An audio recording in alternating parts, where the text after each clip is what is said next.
Le Bureau international du travail BIT, en partenariat avec le Fonds d'appui aux acteurs du secteur informel, a organisé un atelier de réflexion sur les mesures incitatives à la formation des entreprises récemment à Yamoussoukro, en vue de développer un ensemble de mesures incitatives à la formalisation des entreprises pour les hommes et les femmes acteurs du secteur informel. Charles Kouakou.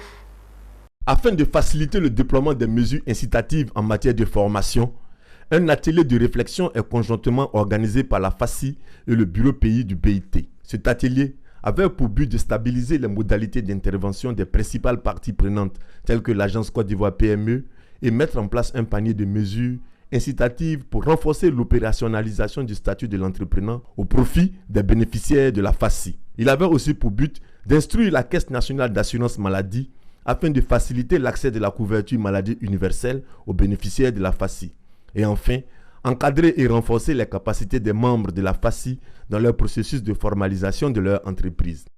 Et cet atelier, il vise vraiment à essayer de réfléchir sur comment faciliter la transition de ces unités économiques et de ces travailleurs qui sont dans l'économie informelle vers l'économie formelle à travers une meilleure protection sociale, une plus grande productivité et à les aider à renforcer leur capacité à sortir de la pauvreté et de la vulnérabilité.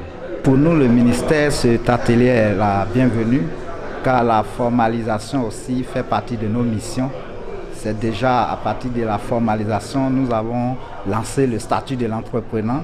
Le statut de l'entrepreneur qui va sortir les acteurs du secteur informel pour venir à la formalisation. Un atelier qui rentre dans le cadre des missions du ministère de la promotion des PME, de l'artisanat et de la transformation du secteur informel.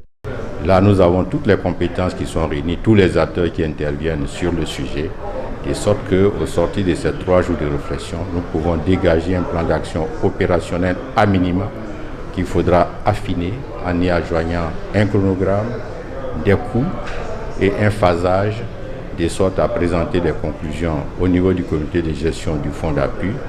Quand il aura endossé, cela sera transmis à nos autorités pour décision et instruction. À la suite de l'atelier, un point de presse a été organisé par le BIT avec ses spécialistes sur les questions d'appui aux travailleurs et sur celles liées au monde du travail des enfants, chacun selon son expertise.